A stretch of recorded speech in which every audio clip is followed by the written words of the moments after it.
Bonsoir mon ami. Pierrot et moi espérons te trouver en bonne santé ce soir. Nous sommes venus te chercher pour que nous nous rendions ensemble au pied du Maître afin d'être régénérés par sa parole. Allons frapper ensemble à la porte du Tout-Puissant afin qu'il nous assiste ce soir. Notre Père qui est dans les cieux, nous voici au seuil de cette journée, devant ta porte, devant ton trône de grâce.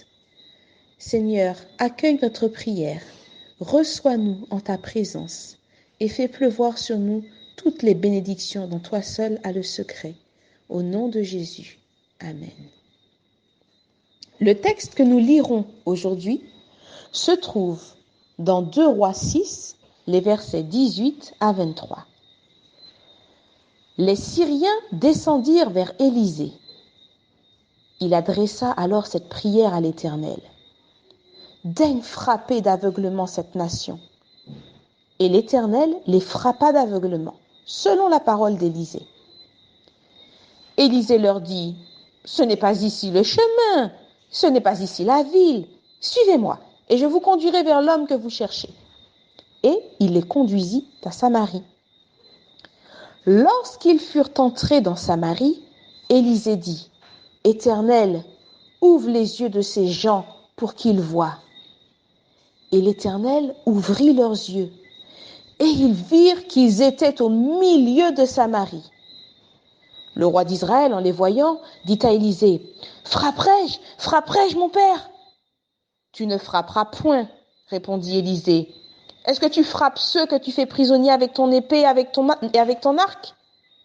Donne-leur du pain et de l'eau, afin qu'ils mangent et boivent, et qu'ils s'en retournent ensuite vers leur maître. » Le roi d'Israël leur fit servir un grand repas, et ils mangèrent et burent, puis il les renvoya, et ils s'en allèrent vers leur maître. Et les troupes des Syriens ne revinrent plus sur le territoire d'Israël. Dans ce texte, nous observons tout ce que Dieu peut faire quand la vie d'un homme est totalement consacrée à son service. Les paroles et les actes d'Élisée se confondent avec la volonté de Dieu lui-même. Dieu qui tantôt ouvre les yeux des aveugles et tantôt aveugle ceux qui croyaient voir. Voilà l'armée de Syrie frappée d'aveuglement, désorientée, et qui doit suivre comme un mouton l'homme dont ils étaient venus se saisir. À ce moment de leur expérience, c'est à lui qu'ils doivent faire entièrement confiance, car c'est la seule voie qui leur paraît amicale et bienveillante. Quand Dieu leur rend la vue, ils se découvrent pris au piège et réalisent leur grande vulnérabilité de puissants qu'ils se croyaient. Maintenant, comment réagir quand on détient le pouvoir ? Voilà une question qui mérite d'être posée et un enseignement qui mérite d'être dispensé. Le pouvoir permet bien souvent de révéler ce qui se trouve dans le cœur de l'homme qui le détient. Heureux ceux qui ont le cœur pur, car ils verront Dieu. Voici l'une des bénédictions prononcées par Jésus lors du sermon sur la montagne. Quand on est en relation avec Dieu, que l'on reste proche de son cœur, que l'on observe quotidiennement ses actes de miséricorde répandus sur les bons comme sur les méchants, nous finissons par développer le même caractère miséricordieux de notre Père. Celui-ci nous exhorte, soyez fils de votre Père qui est dans les cieux. Soyez parfaits, comme il est lui-même parfait. Dieu ne nous appelle pas à nous venger nous-mêmes du mal que l'on nous a fait. Il ne souhaite pas que nos cœurs soient pollués, attristés par l'amertume, la rancune et la haine. Au contraire, il veut nous en libérer, nous rendre la joie, nous donner la force et la victoire de surmonter le mal par le bien. C'est ce que nous rappelle dans le texte de ce soir l'attitude d'Élisée face à ses ennemis. Une fois en situation de pouvoir, il choisit de ne pas répondre au mal par le mal, à la violence par la violence, mais de répondre par la compassion et la miséricorde. Il a ainsi gagné une bataille que n'aurait pu remporter aucune arme ni aucun soldat. Ce jour-là, Dieu a gagné une victoire sur les cœurs. Apprends, cher ami, qu'il est des circonstances où Dieu éclaire tes yeux et te rend la vue, et qu'il en est d'autres où il doit t'aveugler à cause de ton entêtement, de ta croyance stérile en ton propre pouvoir. Mais là, assis au milieu des ténèbres, entends la voix mélodieuse de sa grâce, qui te conduira sur un chemin de miséricorde si tu daignes l'écouter. Écoute-le, mon ami. Écoute Jésus qui parle à ton cœur ce soir et laisse sa grâce pénétrer en toi. C'est le thème du chant que nous allons interpréter ce soir. Grâce étonnante, grâce infinie. Je te lis la première strophe. Grâce infinie qui vint sauver un pécheur tel que moi. J'étais perdu, tu m'as trouvé. J'étais aveugle, je vois.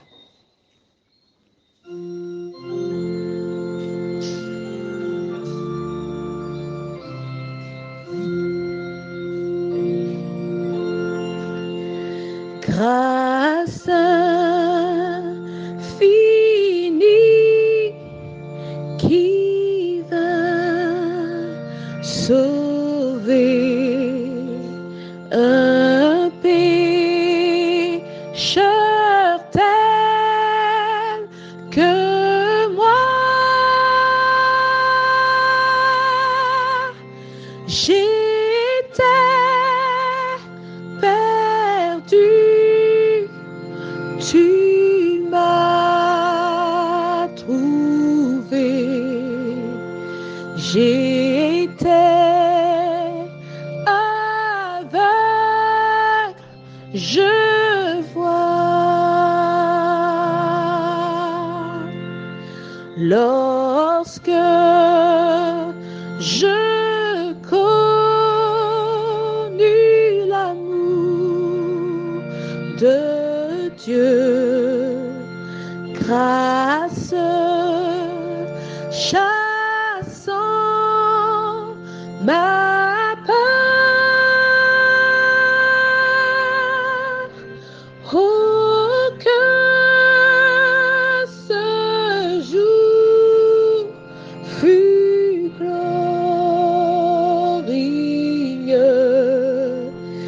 et très doux pour mon cœur.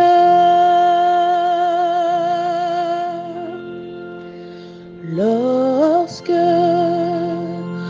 dans les jours d'éternité, en Dieu, tous nous serons. Nous ne pourrons pas épuiser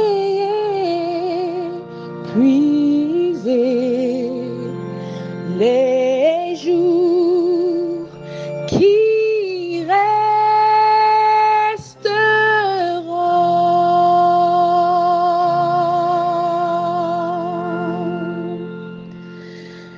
Nous te souhaitons d'être libéré du poids de la rancœur et d'être rempli d'amour et de joie grâce à la présence de Dieu dans ta vie. Bonne soirée.